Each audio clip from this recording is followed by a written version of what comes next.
Hi, gang. This is Boomer with Occupy Democrats. Politics makes for strange bedfellows, but this bizarre news headline story has Donald Trump hooking up with Judge Aileen Cannon to topple America's judicial norms and make a mockery of democracy once again. We'll examine this perfect example of miscarriage of justice in a minute. But first, let's take a look at just who Aileen Cannon is. She's in her 40s. She hails from Colombia in South America, one of Trump's so called S-hole countries, and she's an extremely inexperienced juror. She was appointed by Trump to the federal bench as one of his last duties after losing the 2020 election, and many observers view her appointment as a crude, sinister move to help his legal exposure as it comes and goes on his home turf in West Palm Beach. Here's more on this loose cannon from Now This Impact. Aileen Cannon. Who is she? I think you need to speak, Ms. Cannon, they're telling me. I'm no AV expert. My teenagers aren't here. I do. Thank you, Excellent. Chairman. You do? Thank you. Yes, I do. After graduating from Duke and the University of Michigan's law school, Cannon clerked for Judge Stephen M. Colleton, who was once on Trump's list of potential Supreme Court picks before he ultimately nominated 3 other Federalist Society judges instead: Neil Gorsuch, Brett Kavanaugh, and Amy Coney Barrett. The Federalist Society, of course, is a nationwide organization of conservative lawyers that each of the current Republican Supreme Court justices were associated with. Why are we mentioning this? Aileen Cannon has been a member of the Federalist Society since 2005, so perfectly aligning with the former steak salesman's interests. In 2020, former President Trump appointed Cannon to Florida's federal bench. 2 years later, in 2022, she intervened in the case we're all talking about now. After the FBI executed a search warrant at Mar-a-Lago, Trump asked for the investigation into his classified document hoarding to be put on pause until a special master, or third-party attorney, was appointed. Cannon granted Trump's wishes and went out of her way to prohibit the Justice Department, quote, from further review and use of any of the materials seized from plaintiff's residence for criminal investigative purposes, unquote, until the special master was finished. Cannon caught heat for this unprecedented move from both sides of the legal political spectrum, including from William Barr, who called the move to keep certain documents from criminal investigators deeply flawed. A few months later, a conservative appeals court of 3, 2 of which were appointed by Trump himself, unanimously struck down Cannon's decision, and the case moved on. And then, for the first time in American history, a former US president was criminally indicted. Trump faces 37 federal charges, including obstruction and unauthorized retention of national defense information.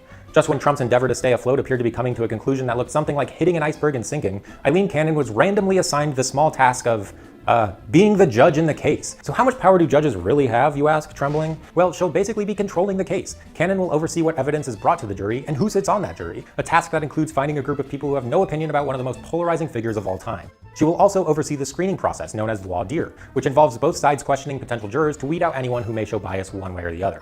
Leaving the qualifications up to Cannon, who's already shown allegiance to Trump, has many worried that this could lead to a few Trumpers slipping through the cracks. Cannon will also be in charge of the timing and scheduling of the case, which could be particularly important given that Trump is, as you might know, running for president. If Eric Trump's dad secures the throne once again while the trial is still going, he could potentially self-pardon or appoint an attorney general who could drop the case. All eyes are on Aileen Cannon. MAGA Cannon is the wife of a character by the name of Josh Lawrence, who worked for John Rosati, a known Colombo Mafia family associate, convicted felon, and you've got it, a longtime Trump friend and ally. It didn't take Cannon long to show the world she was not afraid to demonstrate her fealty to Trump, as this Scripps News interview with Bill Barr clearly shows. Even Barr was taken aback. The opinion, I think, was wrong, and I think the government should appeal it. It's deeply flawed in a number of ways. Now, after all of this ugliness that has everyone from a Watergate prosecutor to legal experts and even her own conservative jurors calling for her dismissal from the Trump case and even from her judgeship, comes this breaking news that Trump is strongly considering appointing her attorney general should he win the election. Tonight, sources tell ABC News the federal judge who dismissed the criminal case against Donald Trump for allegedly mishandling classified documents is now under consideration for the role of attorney general if Trump wins back the White House. The sources tell us that Judge Aileen Cannon is now on a list of several possible candidates for the job. It's a list circulating within the Trump campaign and transition operation. Her name appears on a document reviewed by ABC News titled Transition Planning Legal Principles, which lists potential candidates for White House counsel's office, the Justice Department, and the FBI if Trump wins. Sources tell us the document was drafted by top Trump advisors, including Boris Epshteyn, who oversees Trump's legal team and is one of his closest aides. Trump nominated Judge Cannon to the federal bench in 2020, lavishing her with praise when she was assigned to preside over the classified documents case, which was brought by special counsel Jack Smith. I'm very proud to have appointed her, but she's very smart and very strong and loves our country. Loves our country. We need judges that love our country, so they do the right thing. The documents case was seen as the most dire legal threat to Trump after the FBI seized boxes of highly classified documents at Mar-a-Lago, including some stored in an ornate bathroom and others on the stage in the club's ballroom. But for months, Judge Cannon handed prosecutors one defeat after another, ultimately throwing the case out entirely, declaring Smith's appointment as special counsel unconstitutional. But Trump praised her as brilliant. I think she's a brilliant woman. I think she handled a scam. It's a scam case. My God, man, have you no shame?